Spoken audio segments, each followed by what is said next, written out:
आज Doubtnut app download करें। Doubtnut पर अपने सभी गणित, रसायन विज्ञान, भौतिक विज्ञान और जीव विज्ञान के डाउट्स का करो सफाया। बस प्रश्न की फोटो खींचो, एक ही प्रश्न को क्रॉप करो और तुरंत वीडियो सोल्यूशन पाओ। अभी डाउनलोड करें। नमस्कार दोस्तों, दिया गया प्रश्न है एक प्रोटॉन, एक न्यूट्रॉन तथा एक अल्फा कण समान विभवांतर से त्वरित होकर एक समान चुंबकीय क्षेत्र में क्षेत्र के लंबवत प्रवेश करते हैं, तब इनकी गतिज ऊर्जाओं का अनुपात क्या होगा। तो दोस्तों दिए गए विकल्प है, हमारे पास में 4 विकल्प है, इनमें से क्या करना है, हमें एक का चयन करना है। चूंकि दोस्तों अगर हम बात करते हैं गतिज ऊर्जाओं की, वो भी कब, जब हम जो आवेशित कण है वो किससे भी हमारे पास में एक समान विभवांतर से त्वरित हो रहे हैं।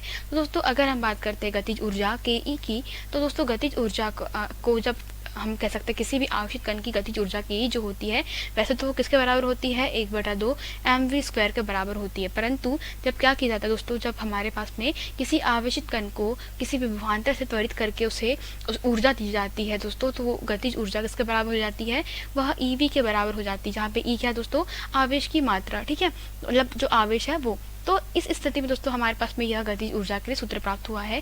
इसको समीकरण क्रमांक 1 नाम दे देते हैं। अब इस हेतु दोस्तों जब हमारे पास में क्या कर रहे हैं, v वोल्ट से त्वरित कर रहे होंगे, तो हम सभी आवेशों की गतिज ऊर्जा निकाल लेते हैं एक एक करके। तो किसके लिए सबसे पहले हम लोग बात करते हैं, प्रोटॉन कण के लिए गतिज ऊर्जा। तो दोस्तों प्रोटॉन कण के लिए जो गतिज ऊर्जा हो जाएगी वह क्या हो जाएगी, के ई बराबरी से, मैं किसको नाम ले देती हूँ, के ई पी नाम ले देती हूँ। दोस्तों प्रोटॉन पे अगर आवेश की मात्रा कितनी होती है दोस्तों, 1.6 गुना 10 की घात 19 होती है, तो मैं इसको डायरेक्टली लिखती हूँ ई इंटू वी, ठीक है। इसको समीकरण क्रमांक 2 नाम दे देते हैं। मतलब प्रोटॉन की जो गतिज ऊर्जा है विभवांतर देने पर वो कितनी है, ईवी के बराबर है। अब बात करते हैं दोस्तों न्यूट्रॉन की। तो न्यूट्रॉन के ऊपर दोस्तों जो हम लोग बात करते हैं आवेश की, तो दोस्तों मान लेते हैं कि न्यूट्रॉन की जो गतिज ऊर्जा है वह क्या है, वह के ई डी है, ठीक है।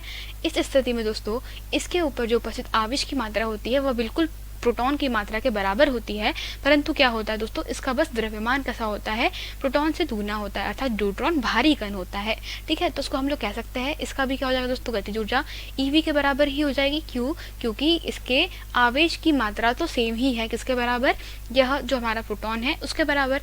अब यहाँ से तीसरा कण चलता है दोस्तों, तीसरा जो कण है वह है हमारा अल्फा कण। तो अल्फा कण के लिए जो गतिज ऊर्जा हो जाएगी वह दी जाएगी कैसे दोस्तों, इसे दिया जाएगा के ई अल्फा। और चूंकि दोस्तों क्या होता है, जो अल्फा कण होता है, अगर मान ले दोस्तों अल्फा कण है, तो अल्फा कण के ऊपर जो उपस्थित आवेश की मात्रा होती है दोस्तों वह कैसी होती है, वह प्रोटॉन के ऊपर उपस्थित आवेश की मात्रा का दुगुना। ऐसा क्यों, क्योंकि अल्फा कण पे क्या होता है दोस्तों, +2 चार्ज होता है। मतलब क्या हो जाएगा हमारे पास में, यह 2e के बराबर हो जाएगा, क्योंकि हमारे पास में प्रोटॉन के ऊपर चार्ज कितना है, हमने मान लिया है कि आवेश e है। इस स्थिति में क्या हो जाएगा, यह 2e के बराबर हो जाएगा। तो इसको लिख सकते हैं 2ev, समीकरण क्रमांक 3, मतलब समीकरण क्रमांक 4। इस परिस्थिति में आप सबको दोस्तों क्या कर देंगे, एक दूसरे से भाग लगा देंगे, तो आप देखेंगे हमारे पास में जो अनुपात आएगा किसका, के ई पी, ठीक है, के ई पी अनुपात के ई डी अनुपात के ई अल्फा, ठीक है। तो इस स्थिति में क्या होगा दोस्तों, यह हो जाएगा ईवी अनुपात क्या हो जाएगा, 2ev के बराबर। अब देखें यहाँ पे दोस्तों, तो ईवी से ये तीनों ईवी आपस में कैंसिल हो जाएंगे, तो हमारे पास में दोस्तों जो अनुपात का सही मान आएगा वह क्या आएगा, वह आ जाएगा 1:2 के बराबर। अर्थात हम लोग कह सकते हैं दोस्तों कि जो चुंबकीय क्षेत्र में लंबवत प्रवेश करने पर हमारे जो आवेशित कण है इनकी गतिज ऊर्जा का जो अनुपात होगा वह क्या होगा दोस्तों, वह विकल्प क्रमांक 4 1:1:2 होगा। यही हमारे प्रश्न का उत्तर है। धन्यवाद। कक्षा 6 से 12वीं से लेकर नीट, IIT, JEE वो एडवांस के लेवल तक 1 करोड़ से ज्यादा छात्रों का भरोसा। आज ही डाउनलोड करें डाउटनेट ऐप या व्हाट्सएप करें अपने सारे डाउट्स 8400 400 400 पर।